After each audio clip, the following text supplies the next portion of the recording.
Hello दोस्तों, कैसे हैं आप सब। उम्मीद करता हूँ आप सब अच्छे होंगे।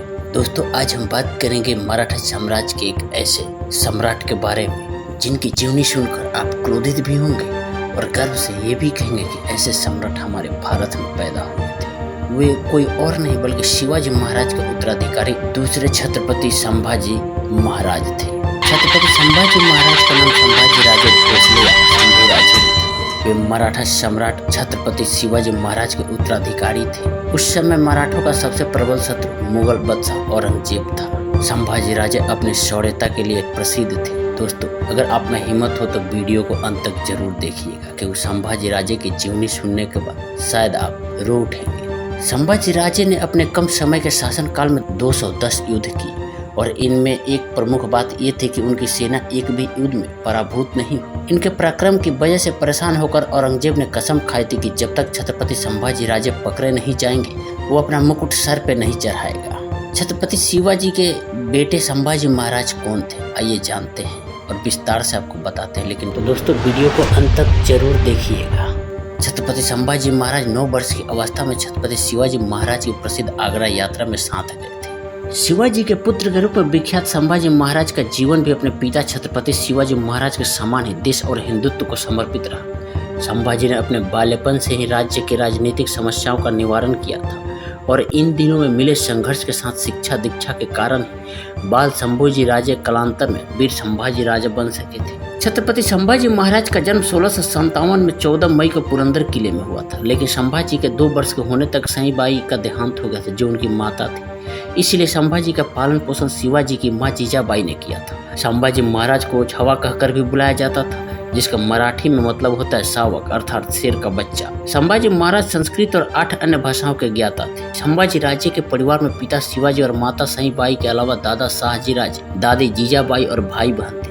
शिवाजी की 3 पत्नियां थी, साईबाई, सोयराबाई और पुतलाबाई। साईबाई के पुत्र संभाजी राजे थे। संभाजी के एक भाई राजा राम छत्रपति भी थे, जो कि सोयराबाई के पुत्र थे। संभाजी का विवाह यशुबाई से हुआ था और इनके पुत्र का नाम छत्रपति साहू था। संभाजी का बचपन बहुत कठिनाइयों और विषम परिस्थितियों से गुजरा था। संभाजी की सौतेली माता सोयराबाई की मंशा अपने पुत्र राजाराम को शिवाजी का उत्तराधिकारी बनाने की थी। सोयराबाई के कारण संभाजी और छत्रपति शिवाजी के मध्य संबंध खराब होने लगे थे। संभाजी ने कई मौके पर अपनी बहादुरी भी दिखाई, लेकिन शिवाजी और उनके परिवार को संभाजी पर विश्वास नहीं हो पा रहा था। ऐसे में एक बार शिवाजी ने संभाजी को सजा भी दी थी। छत्रपति संभाजी राजे 9 वर्ष की अवस्था में छत्रपति शिवाजी महाराज की प्रसिद्ध औरंगाबाद की मुगल छावनी और मराठा सेना के साथ उसकी नियुक्ति हुई। युग प्रवर्तक राजा के पुत्र रहते उनको यह नौकरी मान्य नहीं थी, किंतु हिंदवी स्वराज स्थापना के शुरू के दिन होने के कारण उनके पिता छत्रपति श्री शिवाजी महाराज के आदेश के पालन हेतु केवल 9 वर्ष की उम्र में इतना जिम्मेदारी का लेकिन अपमानजनक कार्य उन्होंने धीरज से किया। उन्होंने अपने उम्र के केवल 14 साल में उन्होंने बुद्धभूषण, नख सीखे, नायिका भेद तथा 7 शतक यह 3 संस्कृत ग्रंथ लिखे थे। शिवाजी महाराज के राज्याभिषेक और हिंदू स्वराज के बाद स्थापित अष्टप्रधान मंत्रिमंडल में से कुछ लोगों की राजकारण की वजह से यह संवेदनशील युवराज काफी क्षतिग्रस्त हुए थे। पराक्रमी होने के बावजूद उन्हें अनेक लड़ाइयों से दूर रखा गया। स्वभावतः संवेदनशील रहने वाले संभाजी राजे उनके पिता छत्रपति शिवाजी महाराज जी के आज्ञानुसार मुगलों से जा मिले ताकि वे उन्हें गुमराह कर सके, क्योंकि उसी समय मराठा सेना दक्षिण दिशा के दिग्विजय से लौटी थी और उन्हें फिर से जोश में आने के लिए समय चाहिए था। इसलिए मुगलों को गुमराह करने के लिए शिवाजी महाराज जी ने उन्हें भेजा था। वह एक राजतंत्र था। बाद में छत्रपति श्री शिवाजी महाराज जी ने उन्हें मुगलों से मुक्त किया, मगर यह प्रयास में वो पत्नी रानी दुर्गाबाई और बहन गोदावरी उनको अपने साथ लेने में असफल रहे। छत्रपति शिवाजी महाराज की मृत्यु 3 अप्रैल 1680 के बाद कुछ लोगों ने छत्रपति संभाजी महाराज के अनुज राजाराम को सिंहासन पर बैठाने का प्रयत्न किया, किंतु सेनापति मोहिते, जो कि वह राजाराम के सगे मामा थे, उनके होते हुए भी उन्होंने यह कारस्थान नाकामयाब हुआ। इसी वर्ष औरंगजेब के विद्रोही पुत्र अकबर ने दक्षिण भाग कर छत्रपति श्री संभाजी महाराज का आश्रय ग्रहण किया। अकेले मुगल, पुर्तगाली, अंग्रेज तथा अन्य शत्रुओं के साथ लड़ने के साथ ही उन्हें अंतर्गत शत्रुओं से भी लड़ना पड़ा था। राजा राम को छत्रपति बनाने में असफल रहने वाले राजा राम के कुछ समर्थकों ने औरंगजेब के पुत्र अकबर से राज्य पर आक्रमण करके उसे मुगल साम्राज्य का अंकित बनाने की गुजारिश करने वाला पत्र लिखा, किंतु छत्रपति संभाजी महाराज के पराक्रम से परिचित और उनका आश्रित होने के कारण अकबर ने वह पत्र छत्रपति संभाजी महाराज को भेज दिया। इस राजद्रोह से क्रोधित संभाजी महाराज ने अपने सामंतों को मृत्यु दंड दिया। तथापि उनमें से एक बालाजी आवाजी नामक सामंत की समाधि भी उन्होंने बनवाई, जिनके क्षमा का पत्र श्री छत्रपति संभाजी को उन सामंत के मृत्यु पश्चात मिला। 1683 में उसने पुर्तगालियों को पराजित किया। इसी समय वह किसी राजकीय कारण से संगमेश्वर में रहे थे। जिस दिन वो रायगढ़ के लिए प्रस्थान करने वाले थे, उसी दिन कुछ ग्रामस्थों ने अपनी समस्या उन्हें अर्जित करनी चाहिए, जिसके चलते छत्रपति संभाजी महाराज ने अपने साथ केवल 200 सैनिक रख के बाकी सेना को रायगढ़ भेज दिया। उसी वक्त उनके एक फितुर गनोज सिरके, जो कि उनकी पत्नी यशुबाई के भाई थे, जिनको उन्होंने वतनदारी देने से इनकार किया था, मुगल सरदार मुकरब खान के साथ गुप्त रास्ते से 5000 के फौज के साथ वहां पहुंचे। यह वह रास्ता था जो सिर्फ मराठों को पता था, इसलिए संभाजी महाराज को कभी नहीं लगा कि शत्रु इस ओर से आ सके। उन्होंने लड़ने का प्रयास किया, किंतु इतनी बड़ी फौज के सामने 200 सैनिकों का प्रतिकार काम न कर पाए और अपने मित्र तथा एकमात्र सलाहकार कवि कलश के साथ वो बंदी बना लिए गए। लेकिन युग प्रवर्तक राजा छत्रपति शिवाजी राजे का बेटा और अपने धर्म पर पूरी निष्ठा और श्रद्धा रखने वाले संभाजी राजे ने यह मांग फटकार दी और इस्लाम का स्वीकार कतई न करने का निश्चय औरंगजेब को बता दिया। संभाजी महाराज ने अपने छोटे से जीवन काल में हिंदू समाज के हित में बहुत बड़ी बड़ी उपलब्धियां हासिल की थी, जिसके प्रत्येक हिंदू आभारी है। उन्होंने औरंगजेब की 8 लाख की सेना का सामना किया और कई युद्धों में मुगलों को पराजित भी किया।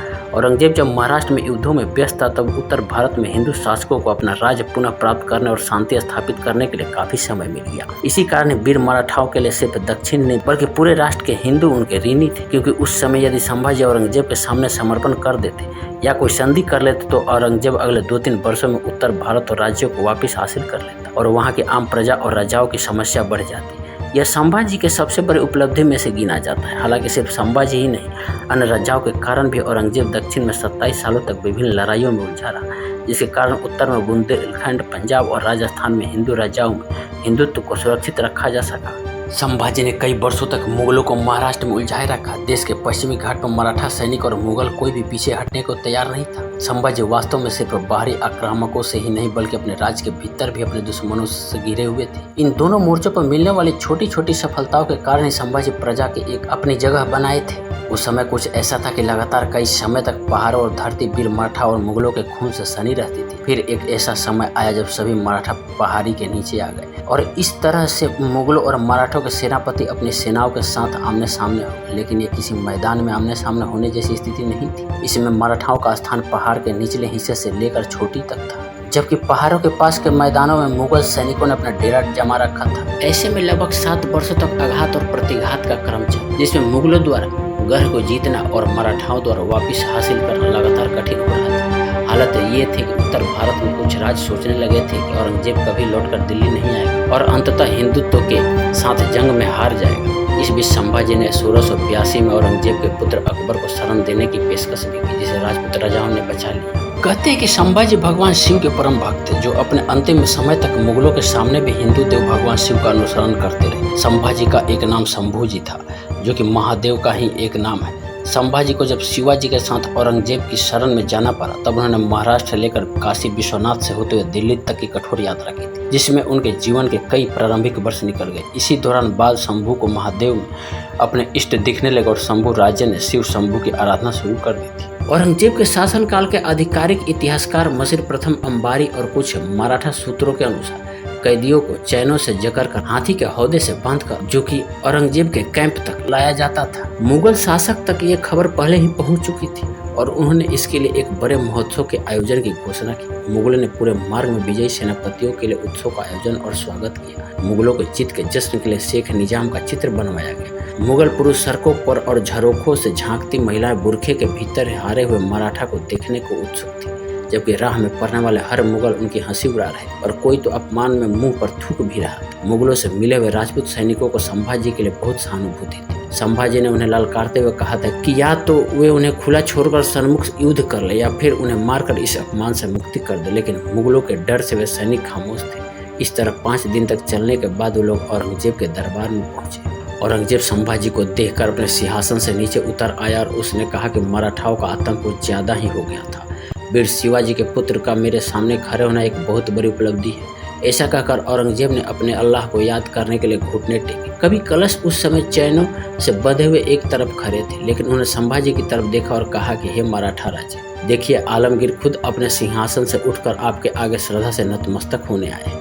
कलश ने उन विपरीत परिस्थिति में भी वीरता दिखाते हुए कहा कि औरंगजेब अपने दुश्मन संभाजी राजे के सामने घुटने टेक रहे हैं। इससे औरंगजेब आग बबूला हो गया और उसने उन दोनों को तहखाने में डालने का आदेश दे दिया। औरंगजेब ने शेख निजाम को फतेह जंग खान ए आजम की उपाधि देने की घोषणा की। साथ ही 50,000 रुपये, एक घोड़ा, एक हाथी और 6,000 सैनिकों की टुकड़ी देने की घोषणा की। इसके अलावा उसके पुत्र इकलास और भतीजे को भी उपहार और सेना में उच्च पद देने की घोषणा की। मुगल नायकों ने संभाजी को सुझाव दिया कि वे यदि अपना पूरा राज्य और सभी किले औरंगजेब को सौंप दे तो औरंगजेब संभाजी की जान बख्श देगा। संभाजी ने इस बात से मना कर दिया। इसके बाद मुगल अपने उस उद्देश्य पर लौट आए जिसके लिए उन्होंने भारत पर आक्रमण किया था, जिसमें गैर मुस्लिम को मुस्लिम बनाना और जनता को लूटना और महिलाओं का सील भंग मुख्य कार्य था। संभाजी ये सब देखकर बहुत आहत हो रहे थे। ऐसे में संभाजी की हालत देखकर उन्हें फिर से औरंगजेब का संदेश आया कि यदि वो इस्लाम अपना लेते हैं तो ऐशो आराम की जिंदगी दी जाएगी। लेकिन संभाजी ने साफ कह दिया था कि आलमगीर देश का सबसे बड़ा शत्रु है और वो ऐसी कोई संधि नहीं कर सकते जो उनके राष्ट्र के सम्मान के विपरीत हो।